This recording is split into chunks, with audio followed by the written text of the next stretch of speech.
Olá, seja bem-vindo. Você está no canal de Matemática e Raciocínio Lógico do professor César Sarquis. Nós vamos fazer mais algumas questões agora que trabalham com os conectivos lógicos, principalmente a parte de representação na linguagem lógica. Questão número 6 diz assim: represente as proposições abaixo em forma de linguagem lógica. Letra A: se Leonardo estuda xadrez, então ele se torna um bom enxadrista e vence o campeonato. Letra B: se Camila gosta de xadrez ou Leonardo estuda xadrez, então Melissa gosta de música. Letra C: se o professor ensina xadrez aos alunos e Camila gosta de xadrez, então Leonardo estuda xadrez ou Melissa não gosta de xadrez. Muito bem, então primeiro vamos resolver a letra A. Todas as vezes que você tiver que transformar a linguagem corrente em linguagem lógica, ou seja, em simbologia, você vai ter que definir quem é a proposição. Então, por exemplo, se Leonardo estuda xadrez. Então eu observo aqui, identifico aqui a primeira proposição. Leonardo estuda xadrez. Então, ele se torna um bom enxadrista. Segunda proposição. E vence o campeonato. Terceira proposição. Então nós temos aqui três proposições, que assim vamos definir. P, Leonardo estuda xadrez. Q, ele se torna um bom enxadrista. E R, porque ele vence o campeonato. Perfeito? Muito bem. Agora eu tenho que transformar a linguagem escrita na linguagem lógica. Como? Primeiro, o conectivo principal aqui é o conectivo se então. Eu observo que antes do então, eu só vou ter a proposição P. Então eu começo com a proposição P.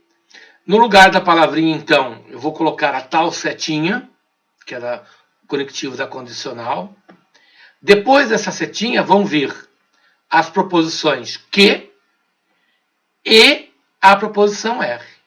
Então a resposta fica P, então, que e R. Aqui é condicional e aqui é conjunção. Perfeito? Então é assim que nós fazemos para transformar a linguagem corrente em linguagem lógica. Isso é muito importante você aprender.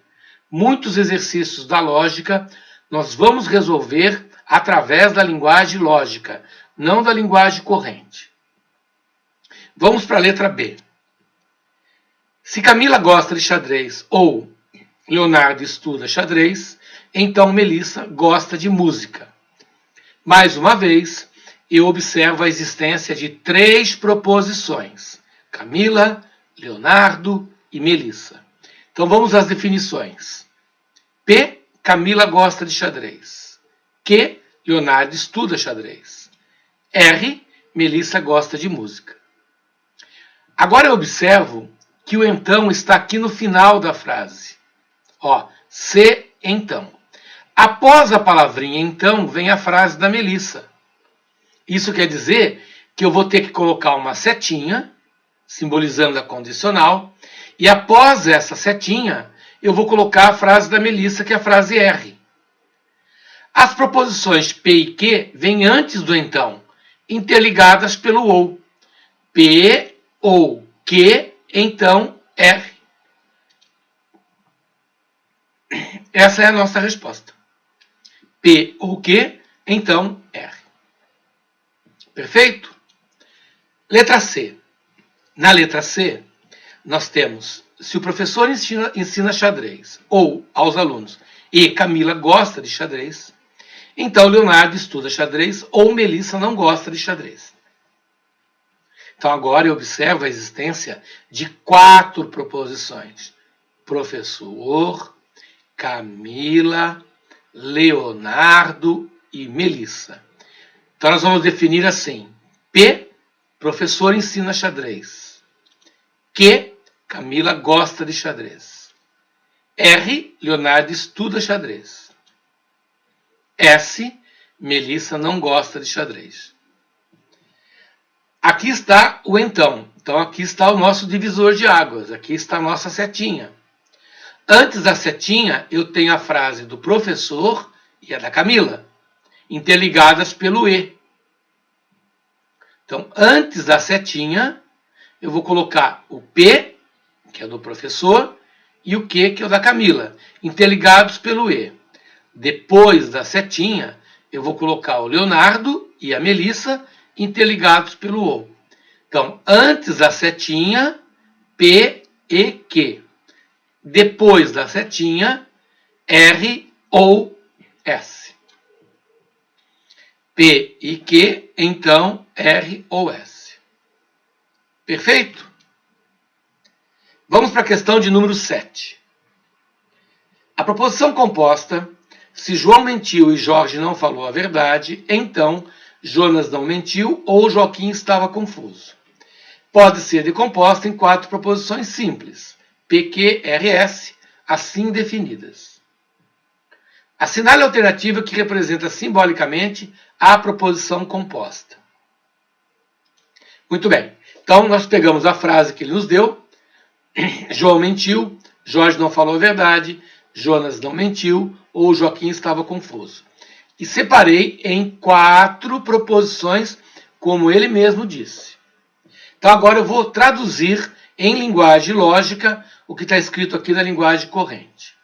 Mais uma vez, eu quero que você observe o seguinte. Aqui está o nosso então. Perfeito? Antes do então, eu terei a frase, a proposição P, João mentiu, a proposição R, Jorge não falou a verdade, interligadas pelo E. Então, eu tenho P, E, Q. Então, Jonas não mentiu é a minha frase R. Joaquim estava confuso é a minha frase S. Interligadas pelo OU. Então, nós temos P, E, Q. Então, R ou S. P, E, Q. Então, R ou S. E nós vamos encontrar isso na alternativa letra D de dado. Ok? Muito importante que você saiba fazer a transformação da linguagem corrente em linguagem lógica, em linguagem dos conectivos. Questão de número 8. Julgue o item seguinte. A proposição a justiça e a democracia caminham juntas em nosso país é uma proposição composta que utiliza o conectivo da conjunção. Certo ou errado? Muito bem. Então, vamos analisar da seguinte maneira. A proposição dada por ele é: a justiça e a democracia caminham juntas em nosso país.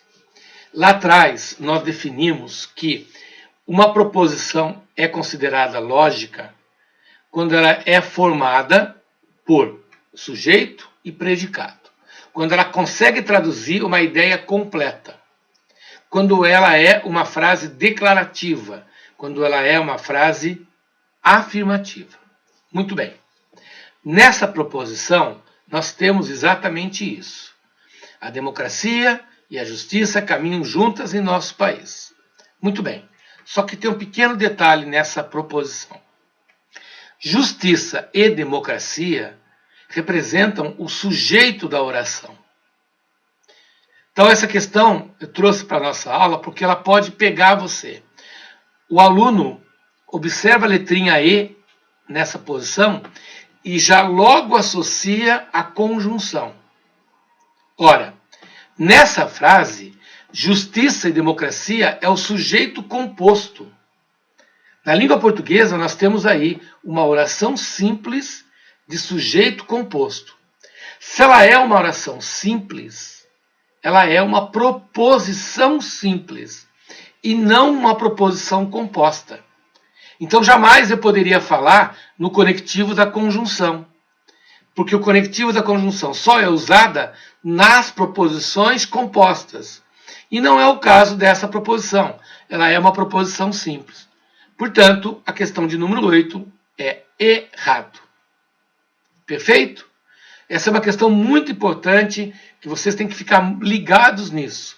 Existe oração simples, existe oração composta. Existe sujeito simples, existe sujeito composto. Eu posso ter uma oração simples com sujeito composto. E por ela ser simples, ela caracteriza uma proposição simples e nunca composta.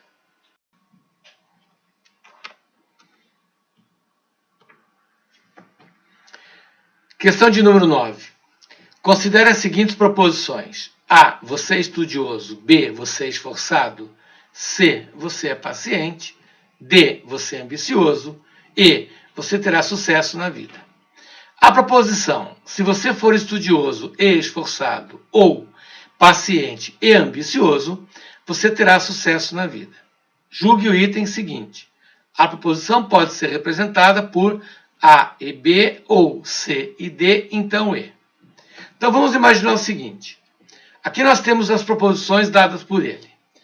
Essa frase C, você for estudioso e esforçado, esse inicial de C aqui indica a existência de uma condicional. Certo? Então, se existe uma condicional, existe aí o nosso tal então. Lendo a frase com mais detalhe, observamos o seguinte. Se você for estudioso, esforçado ou paciente e ambicioso, vírgula. Essa vírgula está fazendo o papel do então. Então você terá sucesso na vida. Repito, se você for estudioso, esforçado ou paciente e ambicioso, então você terá sucesso na vida. Isso quer dizer que o final da nossa frase terá a proposição E. A proposição E vai vir logo depois da nossa famosa setinha, que é o que está acontecendo aqui, ó. A setinha, logo em seguida a proposição E. Portanto, antes da setinha, nós temos 1, 2, 3, 4 proposições, respectivamente A, B, C e D. Então, antes da setinha, nós temos 4 proposições, A, B, C, D. Então, vamos ver como é que fica a nossa sequência. Em primeiro lugar, vem a proposição A, unida com a proposição B através do E. Então, eu tenho A e B. Essa é a primeira parte. Vírgula. Ou. Então, agora vem o conectivo ou. Ou, paciente e ambicioso. Então, agora vem a proposição C, interligada ao D através do E. A e B ou C e D. Então, você terá sucesso na vida. Proposição E. Isso quer dizer, então, que a proposição dada por ele está absolutamente correta. Portanto, a questão de número 9 tem como alternativa correta, certo. Vamos para a questão de número 10. Considere a seguinte proposição. Quem sorri, por último, sorri melhor. Julgue a afirmação abaixo. A proposição dada é uma proposição composta do tipo condicional. Bom, então nós temos que lembrar o seguinte. Quem sorri por último, essa proposição, quem sorri por último, ela pode ser muito bem interpretada da seguinte maneira. Se sorri por último, sorri melhor. Nós temos que ficar ligado na condicional, porque tem algumas palavrinhas que são equivalentes ao ser. Por exemplo, quando eu digo assim, quando eu chegar em casa, vou estudar. Quando eu chegar em casa, eu estou dizendo o seguinte, no momento em que eu chegar em casa, se eu chegar em casa, eu vou estudar. Nesse exemplo, quem sorri por último, essa palavrinha quem, ela tem o mesmo significado que a partícula se. Se sorri por último, sorri melhor. Então, se nós estamos trabalhando com se, com a condicional se, então estamos de fato diante de uma proposição composta do tipo condicional. Portanto, certa questão de número 10. Perfeito? Acesse nosso site www.matematicalogica.com.br. Lá você vai encontrar cursos completos de raciocínio matemático, de raciocínio lógico proposicional, com aulas organizadas, aulas teóricas e aulas de exercícios, apostilas, listas de exercícios propostos, exercícios comentados em vídeo, simulados, provas comentadas, para que você possa se preparar com qualidade para qualquer concurso que tenha raciocínio lógico e matemático. Inscreva-se no nosso canal no YouTube, compartilhe, deixe seu like. São centenas de aulas gratuitas de qualidade para você. Você estará sempre recebendo a notificação de que novas aulas estão subindo e, com isso, contribuindo muito para a sua preparação. Um forte abraço e até o nosso próximo encontro. Tchau, tchau.